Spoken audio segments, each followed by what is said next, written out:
छत्तीसगढ़ की बात नहीं करता हूँ, पूरे भारतवर्ष में अगर सबसे ज्यादा खुशहाल है तो छत्तीसगढ़ के किसान है।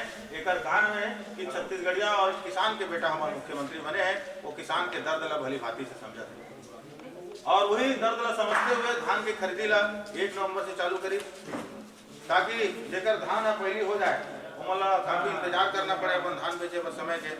तो काबर में परेशानी ल देखते हुए 1 नवंबर से धान खरीदी करे तो निश्चित रूप से हम समझते हैं कि एक से हमारे किसान भाई वाला लाभ मिले और धान लवमला अपन घर में रखे के बजाय सीधा उसा के हमारे मंडी में लाही और अपन धान के उचित मूल्य प्राप्त।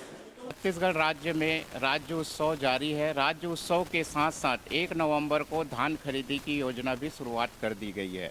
धान खरीदी योजना छत्तीसगढ़ शासन की सबसे महत्वपूर्ण योजना है, जो कि पूरे भारत में एक प्रशंसक मुख्यमंत्री बनते ही उन्होंने धान खरीदी की रिकॉर्ड खरीदी के लिए इस बार उन्होंने 110 लाख मीट्रिक टन धान की खरीदी का लक्ष्य बनाया है। अभी हम ग्राम पंचायत टेकारी में हैं। यहाँ की मंडी पे हम देख रहे हैं कि यहाँ आज उद्घाटन समारोह था, उसमें कुछ मुख्य अतिथि पहुँचे हुए थे। इनसे हम बातचीत करेंगे। क्या नाम है मैडम आपका? ये तो मेरा ही गांव है, शारदा देवी वर्मा, यहाँ की सोसाइटी के अध्यक्ष हूँ मैं। तो आज उद्घाटन समारोह था मैडम? जी, आज उद्घाटन था। यहाँ उद्घाटन रखे थे किसान, आज धान लाए तो आज ही उद्घाटन किए। जमीन गीला के नाम से अभी धान कटाई चालू नहीं हुआ है और धान तो हो गया काटने लायक, बाकी बेमौसम बरसात के कारण से धान कटाई नहीं हुआ है, जिसके तहत मतलब धान अभी आया नहीं है। जो किसान लाए हैं धान उनका आज हुआ है। क्या नाम है आपका? दिनेश ठाकुर, अध्यक्ष ब्लॉक कांग्रेस कमेटी चंदखुरी, जनपद सदस्य एवं पूर्व जनपद अध्यक्ष। ठाकुर जी, छत्तीसगढ़ सरकार की एक महत्वपूर्ण योजना है, इस लक्ष्य को आप लोग कैसे पूरा कर पाएंगे?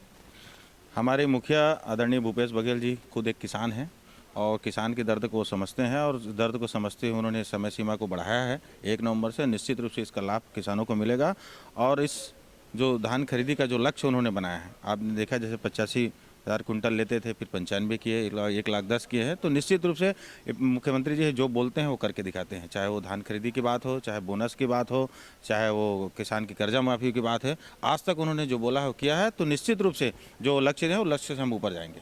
लेकिन भारतीय जनता पार्टी तो कह रही है कि 4 सालों में कुछ नहीं हुआ, सब दिखावा है।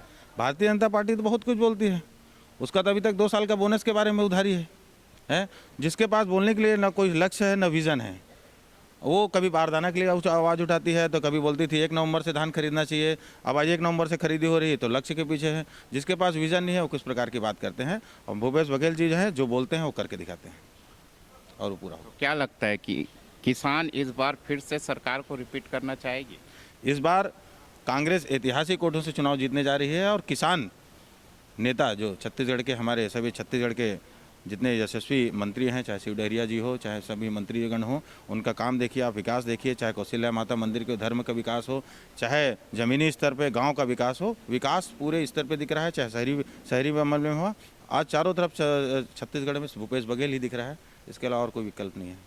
हमारे साथ ग्राम पंचायत टेकारी के सरपंच भी हैं, उनसे भी बातचीत करेंगे, क्योंकि ग्राम पंचायत टेकारी जिस तरीके से विकास की गति लगातार बढ़ रही है, तो धान खरीदी में भी किस तरीके से काम हो रहा है। सरपंच साहब, क्या व्यवस्था है? क्योंकि जिस तरीके से आप इस पूरे एरिया में आपका ग्राम पंचायत में हर सुविधाएं दिखती है, लेकिन ये धान खरीदी में क्या व्यवस्था करके रखें? यहाँ टेकारी में सब व्यवस्था है सर।